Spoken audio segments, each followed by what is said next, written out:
ginapapangita ko niya sa iyahang lawas.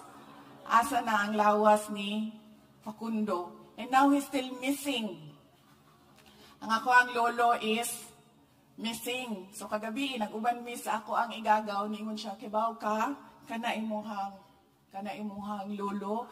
Gikuha na sa imong mga kontrabaw. Niya mo na ilang ginagamit nga. Pandaot sa imo. So, until now, we are searching for Facundo Duterte. Missing. Doon na may reward na 10,000 pesos sa mga Wa ko gabinuang. Yun na pangitan na mo ang lolo. Asan na si Facundo Duterte, ang iyahang pangalan. Wala na yung problema kay Zoila. Kay Tua Baya siya. I saw her baya in Queen City. So muna siya ang nahitabo sa ako kagahapon.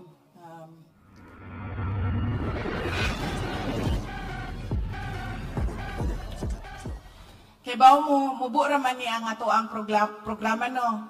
Sayo-sayo pa man. Nakakape man mo kay nakakita man ko sa kape dito sa entrance. Mag-istorya usa ko sa inyo ha. Kung sa nahitabo sa ko kagahapon, July 16. Niya na mi dinhi kay mag-closing me sa palarong pambansa.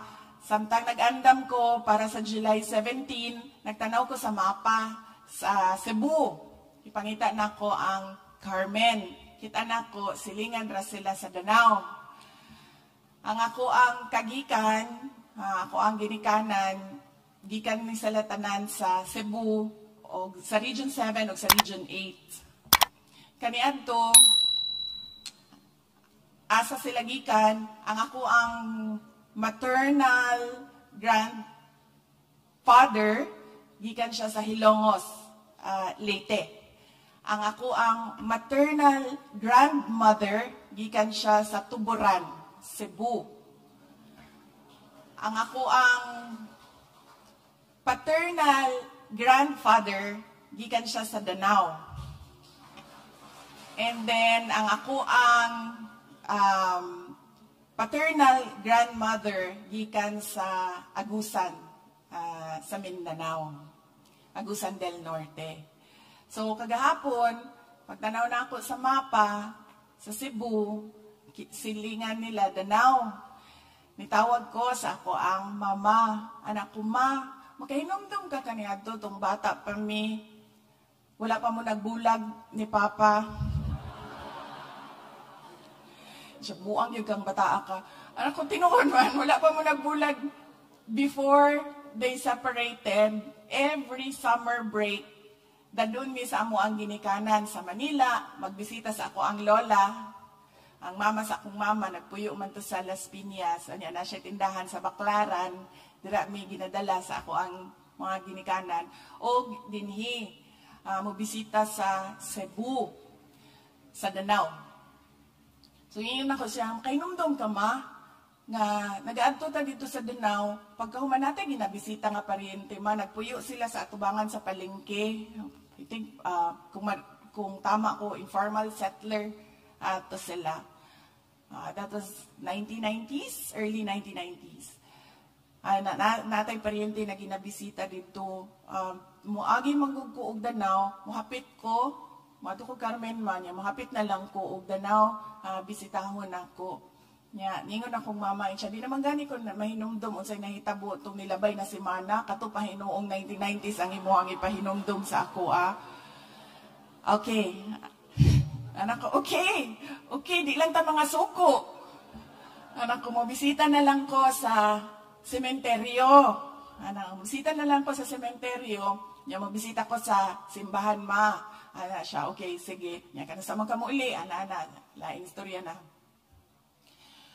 So, gipangita na ako ang lubong sa grandparents ni former President Rodrigo Duterte. Ang iyahang lolo, bali great-grandfather nako, si Facundo Duterte. Ang iyahang lola, si Zoila Duterte. Mo na ang parents sa ako ang lolo. So, gitext na ko ang amo ang isa ka pariente nga daghang nahibalaan diri sa Cebu, na dito sa Cebu City, anak ko sa iyaha. Asa nakalubong si Facundo o si Zoila? Ana ang ako ang kuan. Siya patanaw na ako dito sa kanang murag Duterte genealogy, patanaw na ako sa records. So, gipapanggita niya, na nakita niya, iyon siya si Facundo, nakalubong sa Danao Cemetery. Unya si Zoila, nakalubong sa Roman Catholic Cemetery sa Cebu, kanang Cartera. Cartera. O, kana.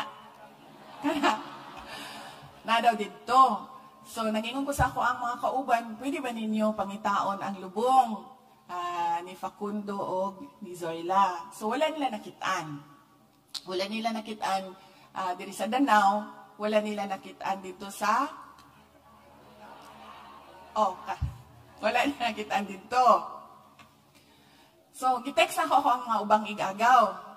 Anak ko, kung pangita o patay kagahapon. Anak ko kay, sa akong igagawin ko, Kay, magkahinom-nom ka, Kay, nga naatay gilubong ka ni Anto Dugay na. Niya anak ko nga, asa ganito, Kay, niya, kinsa ganito atong gilubong? Siya, tiyo, man to nato, ang ato ang gilubong. Anak ko, okay. Asa si Kuan, Facundo o si Zoila?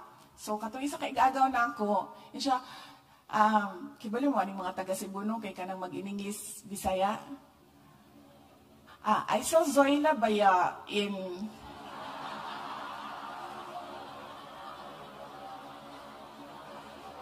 kibali mo peculiar na siya sa Cebu. Sa Davao pod ang mga batan-on dito magtagalog Bisaya. Lahi pod sila dito. Tagalog Bisaya pod ilaha dito. So si Zoila Baya, I saw her dito sa Kuan. Nakitaan daw niya sa Queen City Memorial Gardens. Oo. Yan ako kay, si Facundo kay, asa? Tapos yan na siya, I don't know Baya, but maybe you can ask.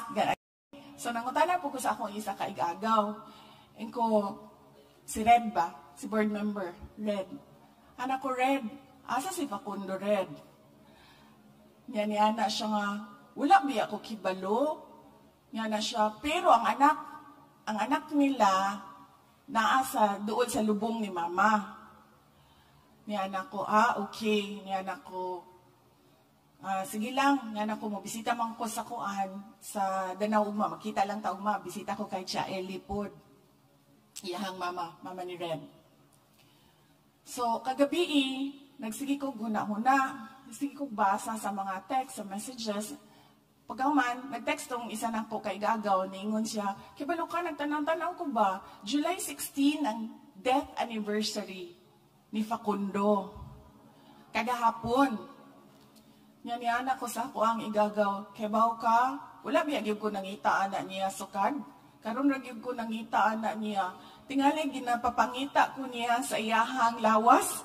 Asa na ang lawas ni Facundo. And now he's still missing. Ang ako ang lolo is missing. So kagabi, nag-uban mi sa ako ang igagaw. Ningon siya, kibaw ka, kana imuhang lolo. Gikuha na sa imong mga kontrabaw. Niya mo na ilang ginagamit nga. Pandaot sa imo. So, until now, we are searching for Facundo Duterte. Missing. Doon na may reward na 10,000 pesos sa mga Huwag ko gabinuang. Yun na pangitan na mo ang lolo. Asan na si Facundo Duterte, ang iyahang pangalan. Wala na yung problema kay Zoila. Kay Tua Baya siya. I saw her Baya. in Queen City. So mao na siya ang nahitabo sa ako kagahapon.